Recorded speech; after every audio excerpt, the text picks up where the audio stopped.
For anyone who thinks recent US history has never been as crazy as it is right now, allow me to present to you the 1960s. Extreme cultural division, major political assassinations, and the closest the world has ever come to nuclear apocalypse. Shocked by the CIA's intrusive methods for putting down socialism in Latin America, a certain Fidel Castro met with a certain Che Guevara in a bar in Mexico City, and the two of them decided they should grow some awesome beards and overthrow the Cuban government, which is exactly what they did. Cuba had been America's summer playground, and America didn't like seeing a communist regime being set up in its own backyard. So the US immediately began training up Cuban exiles to invade Cuba and overthrow Castro. However, as the day of the operation came closer, Kennedy wanted to conceal any US involvement in the plan, so he massively scaled back American air support, and as a result, the Bay of Pigs invasion was a humiliating defeat for America. But Castro felt there was still an impending US threat to his regime. Meanwhile, in the Soviet Union, Khrushchev had a lot of medium-range nuclear missiles that couldn't reach America, but they could if they were positioned, say, on an exotic Caribbean island off the coast of Florida. Hey, I'm a communist who hates America. You're a communist who hates America. You know what that means? We should fall in love. I was just gonna suggest you set your missiles up in Cuba. Oh, no, you're right. That's a better idea. Be still, my beating heart.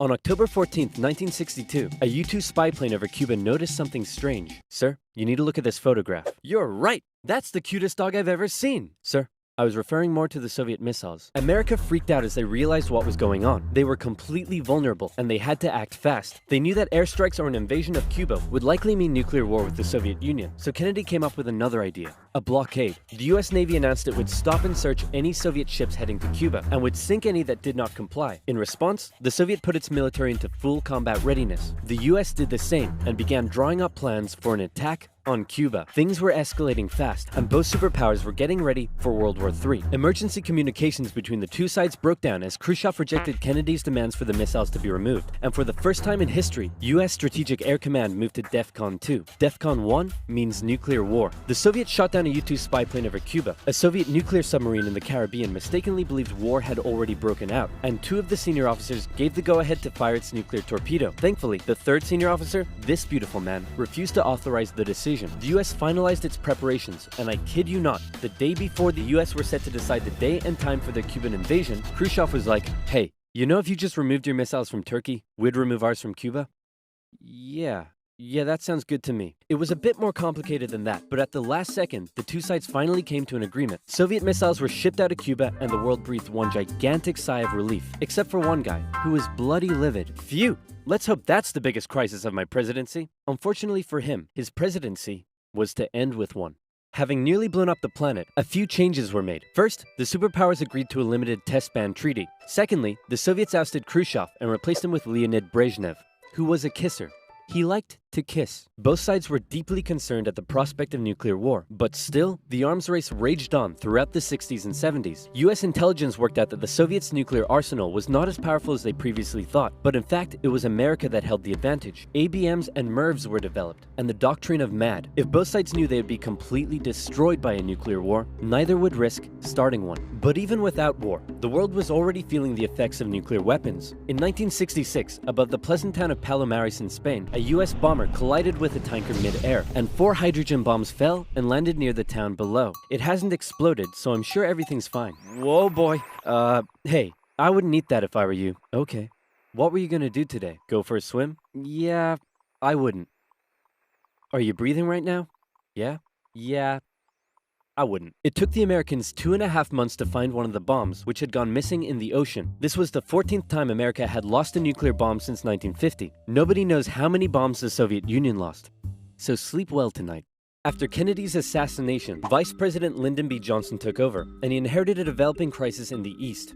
Vietnam. Back in the 50s, the Vietnamese had kicked their French colonizers out once and for all, and the country was divided into two. In the north, a communist regime, and in the south, an anti-communist regime. Both were led by very sweet-looking old men, but don't let that deceive you. They were both ruthless dictators, and both dreamed of reuniting Vietnam under their own regime. So the north established the National Liberation Front, also known as the Viet Cong, to carry out a campaign of guerrilla warfare in the south with Soviet support. The US sent advisors to help train the South Vietnamese to deal with the threat, but President Diem's brutal policies pushed more and more South Vietnamese to support the Viet Cong, and over the next decade, the situation escalated to a breaking point. America feared the domino effect. That is, if South Vietnam fell to communism, would Cambodia be next? Then Laos? Thailand? Burma?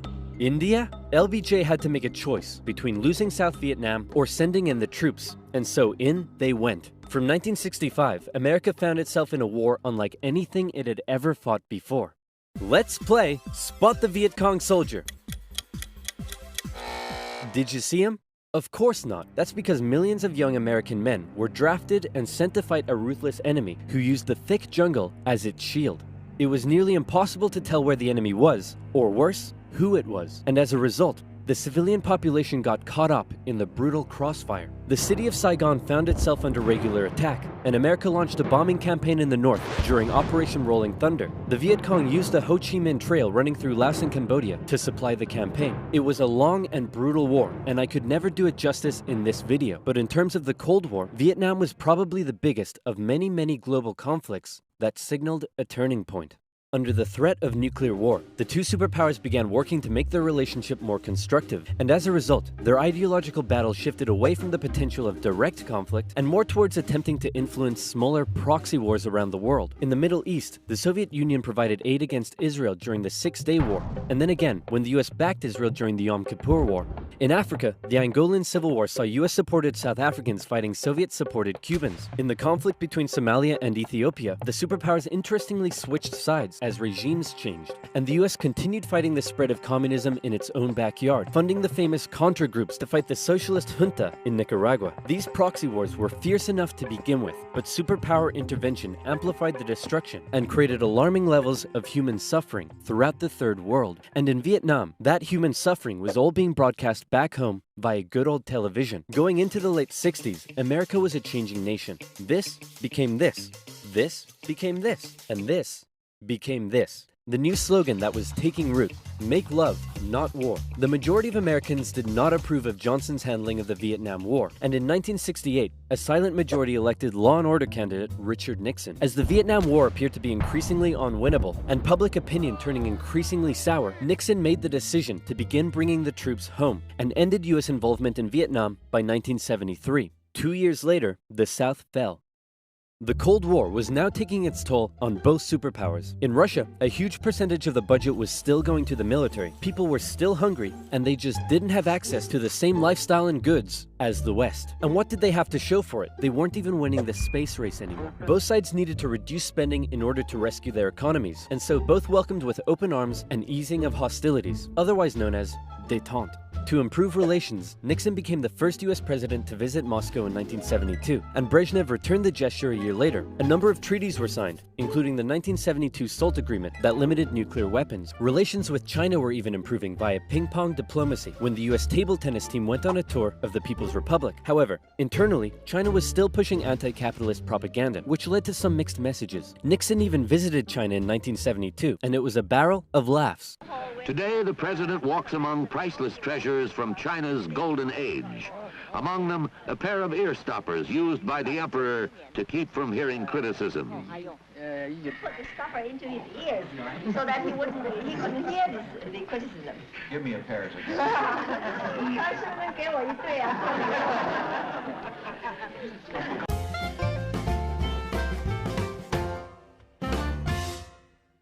Everything was going great for Nixon, until it was uncovered that back home he was being a very naughty boy and violating constitutional protocol. I'm announcing today my resignation as president, and I'm passing the office to my vice president, Gerald Ford. Wow, you mean in America the people can actually remove their leader when he breaks the law? Why not just rule by force? Where's the corruption? And my first act as president is to pardon Nixon. There it is. After the whole fiasco, Americans decided what they really wanted was just a nice, safe guy who wouldn't cheat on them. So they elected Jimmy Carter, and the two sides met in Vienna where they signed yet another strategic arms limitation treaty. It's an honor, Premier Brezhnev. Likewise, President Carter. Please don't do that. But that's not to say there was no longer any tension between the two sides, because there was. Heaps of it. Once again, the Soviet Union put down further attempts at reform and rebellion in the Eastern Bloc. The Euro missile crisis saw new and improved classes of intermediate-range missiles being deployed in Europe. In 1979, the Soviets thought it would be a good idea if they had their own Vietnam and invaded Afghanistan to prevent a US-sponsored Islamic insurgency. And in response to these various crises, Olympic Games were boycotted. Conservatives were concerned that US policy had become too soft, and in 1980, they decided they wanted a president who would be tough on communism, so they elected Ronald Reagan. And Reagan came in guns blazing. Concerned at the Soviet Union's human rights violations, he made a speech calling them an evil empire. And he also wanted to renew the arms race using technological advances in computing and lasers. He came up with the Space Defense Initiative, also known as Star Wars, which was basically a big defensive anti-nuke shield around the country, but a lot of people thought it was a pretty dumb idea. The Soviet Union perceived this shift in rhetoric as the USA getting ready for war, and they were feeling especially threatened as their relationship with their communist ally China had broken down. Relations took a big hit in 1983 when the Soviets shot down a Korean airliner that had strayed into their airspace, and it looked like the world was going right back to mid-20th century Cold War tension. But then Brezhnev got really old and died, and was replaced by this guy who was really old and died, and was replaced by this guy who was really old and died, and he was replaced by Mikhail Gorbachev. Coming into office in 1985, he was the real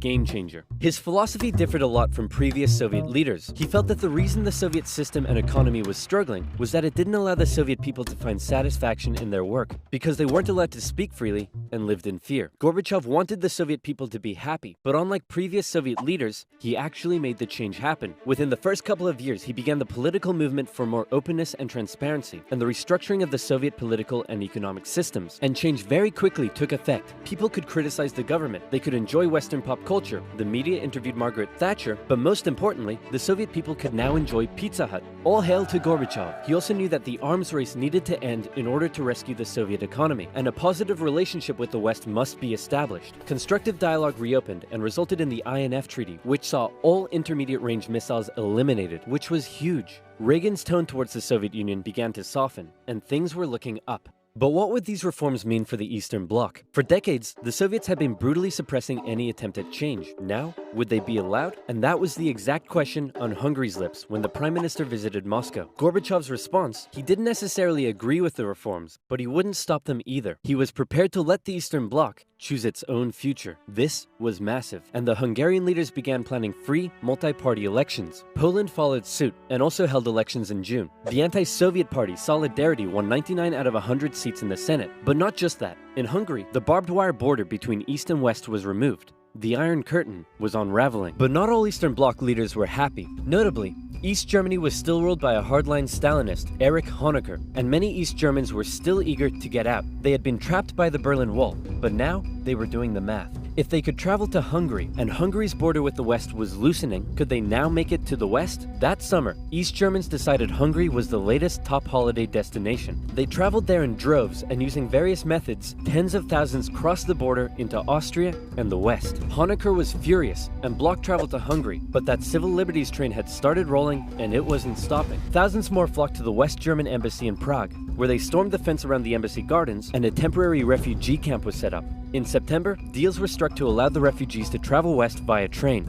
Back in East Germany, the people were running on a civil liberties high, and they wanted their next hit. Dissent was growing. Over time, demonstrations turned to mass protest, with plainclothes secret police officers doing their best to put down the dissent, but it had grown well out of their control. And worse, the biggest demonstration was yet to come. We're gonna put all of this down by force. Right, guys? Guys? Unfortunately, everyone had realized what he had not. This was bigger than them, and the entire East German Politburo voted him out of power. On November 4th, over 500,000 East Germans took to the streets of East Berlin. For many, there was still one big target left in their sights: that damn wall. The pressure on the East German government was too great, and on November 9th, they made a bit of a chaotic announcement that the travel ban between East and West was being lifted. The change wasn't meant to take effect until the next day, and crossing guards still had orders to shoot on sight any who tried to cross. But that night, huge crowds gathered at the crossing points, and the guards were overwhelmed. In an astronomically historic moment, after decades of family separation and travel restriction, the people were allowed to pass through. East and West Berliners couldn't believe it and celebrated together throughout the night. Some even climbed the wall and began to topple it. The Iron Curtain had fallen, and a year later, Germany would be reunited. Elections in Bulgaria, a peaceful revolution in Czechoslovakia, and a violent one in Romania brought to an end communist authority in the Eastern Bloc. America decided it would be best if it just stayed away and let the change happen, as the anti-communist movement continued all the way back to Moscow. Gorbachev had given the people the freedom to demonstrate. Now, they demonstrated for an end to the communist single-party rule, and Gorbachev had to give in. For the first time in history, elections were held in which candidates not officially endorsed by the party were allowed to run. Ambitious rival of Gorbachev, Boris Yeltsin, led a growing democratic movement. Now things here get quite confusing, and the dissolution of the Soviet Union is a complicated topic, so believe me, this is oversimplified, but it went a little bit like this. The Soviet Union was made up of a number of smaller Soviet republics, the largest of which was Russia. Yeltsin got himself elected the president of Russia, and began a struggle for sovereignty against Gorbachev and the Greater Soviet Union. Communist hardliners were horrified at what Gorbachev was allowing, so they briefly kidnapped him and tried to set up their own emergency government. But Yeltsin and his supporters all gathered around the White House in Moscow and were like, no, we have a tank. So the hardliners had to concede and released Gorbachev. Wow, thanks Boris. That was a close one. No problem. And thanks to you for all the great freedom you've given us. Anytime, pal. And just to inform you, I've used that freedom you've given us to go behind your back and make a deal with Ukraine and Belarus to dissolve the Soviet Union and set up the Russian Federation. In other words, you're no longer in charge. I am. Dude. So uncool. And so decades of tension and the everlasting threat of nuclear war finally came to an end as democratic governments were established in many of the old Soviet republics, and the world got along together forever after. Right, guys?